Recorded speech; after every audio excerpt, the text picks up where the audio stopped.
Sabibu na majani.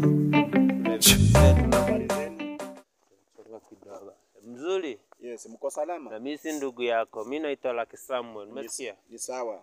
Ni sawa, lakini tumeumbwa kwa udongo mmoja, lazima tukue mandugu. Mimi si mdongo. Unaona mdongo hapa?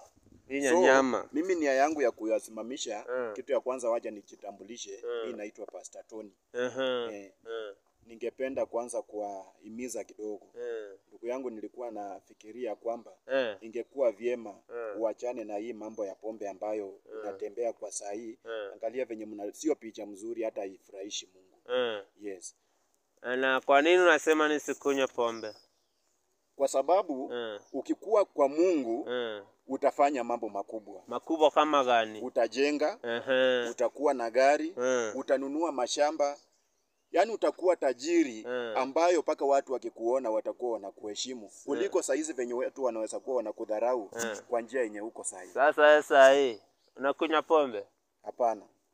Uko na mke kwanza, umeoa? Hapana. Naona mimi niko na mtu na nakunywa pombe. Wewe ukunywe pombe hata bado jawa. Umejenga? Bado sijajenga. Na ukunywe pombe? Yes. Umeko na gari? Hapana. Hiyo mashamba uko naye? Hapana, mashamba sina ndugu yangu. Sasa uko desperate, unasema umeokoka, unaona? Nyinyi mapasta ndio maana hata mbarikiwi. Kwa maana mkiwa kanisa mnaongea mambo ya walevi. Si walevi tuongee mambo yenu. Unacheki? So mmeanza kufanya kazi ya Mungu ambayo ni ya kujudge. Hata mwacha nikuhubirie kidogo. Biblia inasemaje? Don't judge others. Wewe sasa unajua mimi sijaokoka pastor. Acha nikwambie.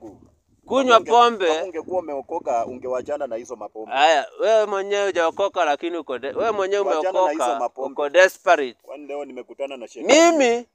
Mimi nakunywa pombe, siko desperate. Ona mtoto mzuri niko naye. Wewe bado hata hujaoa, hata una mtu. Kuna ile laana ya pombe. Usikue sober broke.